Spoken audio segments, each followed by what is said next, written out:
राजस्थान का एक गांव चंदेरिया में एक प्राचीन मान्यता थी कि वहां एक डाकन का साया है। कहते थे कि जो भी उस औरत की नज़रों में आ जाता है उसकी मौत निश्चित ही हो जाती है। यह कहानी एक नौजवान अजय की है जो इस अंधविश्वास को झूठ मानकर गांव में आया, लेकिन जल्द ही उसे एहसास हुआ कि कुछ सच्चाइयां अंधविश्वास नहीं होती। अजय एक इतिहास का शोधकर्ता था और अंधविश्वासों को वैज्ञानिक दृष्टि से देखता था। जब उसे चंदेरिया गांव के बारे में पता चला तो उसने तय किया कि वह खुद जाकर वहां की सच्चाई का पता लगाएगा। गांव पहुंचते उसने देखा कि वहां के लोग अजीब से डरे सहमे से रहते थे। सूरज ढलते ही गांव में सन्नाटा छा जाता था। उसने एक बुजुर्ग से पूछा, बाबा यहाँ के लोग इतने डरे हुए क्यों रहते हैं? बुजुर्ग ने उसकी ओर गहरी नज़रों से देखा और धीरे से कहा, तू नया है बेटे, तुझे नहीं पता इस गांव में डाकन का साया है। जो भी उसकी नज़रों में आता है उसकी मौत हो जाती है। अजय हंसा, बाबा ये सब मनगढ़ंत कहानियां हैं, कुछ लोगों ने इसे बड़ा चढ़ाकर बताया होगा। बुजुर्ग ने गंभीरता से कहा, अगर तुझे यकीन नहीं है तो आज रात पुराने पीपल के पेड़ के पास जाकर देख ले, लेकिन याद रखना वहाँ से सही सलामत वापस आना मुमकिन नहीं है। अजय ने ठान लिया कि वह रात को वहाँ जाएगा। रात के 12 बजते ही अजय अपने कैमरे और टॉर्च के साथ गांव के बाहर पीपल के पेड़ के पास पहुंचा।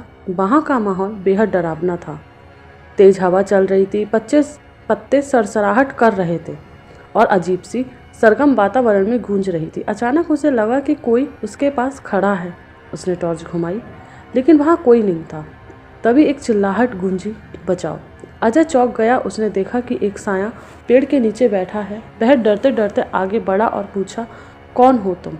उस साये ने धीरे धीरे सिर उठाया। उसकी आंखें जलती हुई कोयले जैसी लाल थी और चेहरा जला हुआ सा लग रहा था। तू यहाँ क्यों आया?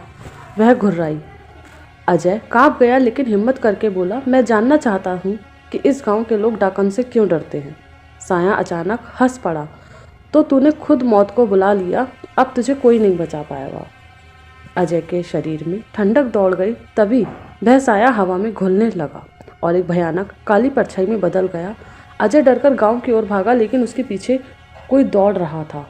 अगले दिन अजय ने गांव के पुजारी से इस बारे में पूछा। पुजारी ने बताया, सालों पहले यहाँ एक औरत रुक्मणी को डायन कहकर जिंदा जला दिया था।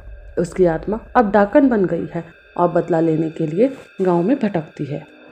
अजय को अब समझ में आ रहा था कि उसने गांव में पूछताछ की तो पता चला कि गांव के बाहर एक पुरानी हवेली थी जो कभी रुक्मणी का घर हुआ करती थी।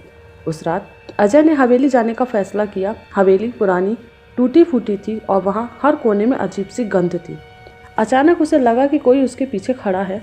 उसने मुड़कर देखा तो एक काली छाया हवा में झूल रही थी। आंखें खून से भरी और हाथ नुकीले पंजों जैसे थे। तू यहाँ क्यों आया? अजय कांप गया, लेकिन उसने हिम्मत करके पूछा, रुक्मणी तुम्हें इंसाफ चाहिए ना? डाकन अचानक रुक गई। उसके चेहरे पर दर्द झलकने लगा। मुझे इंसाफ चाहिए, मुझे जलाया गया था, मुझे मारा गया था। अजय समझ गया कि यह आत्मा सिर्फ बदला चाहती है। अजय ने गांव वालों को इकट्ठा किया और कहा, तुम लोगों ने एक निर्दोष औरत को डायन कहकर मार दिया। जब तक तुम लोग उससे माफ़ी नहीं मांगते तब तक यह आत्मा यहीं भटकती रहेगी। गांव के बुजुर्गों ने मिलकर रुक्मणी की आत्मा से क्षमा मांगी। तभी अचानक हवेली के अंदर तेज रोशनी फैल गई और रुक्मणी की आत्मा धीरे धीरे हवा में विलीन होने लगी। गांव के बरसों बाद पहली बार सुकून महसूस हुआ। अजय ने साबित कर दिया कि भूत प्रेत अंधविश्वास नहीं, बल्कि किसी न किसी दर्द का परिणाम होते हैं। गांव अब शांत था और अजय अपनी किताब में इस घटना को दर्ज करके वापस लौट गया और उसने जाना कि हर कहानी के पीछे कोई न कोई सच्चाई जरूर होती है।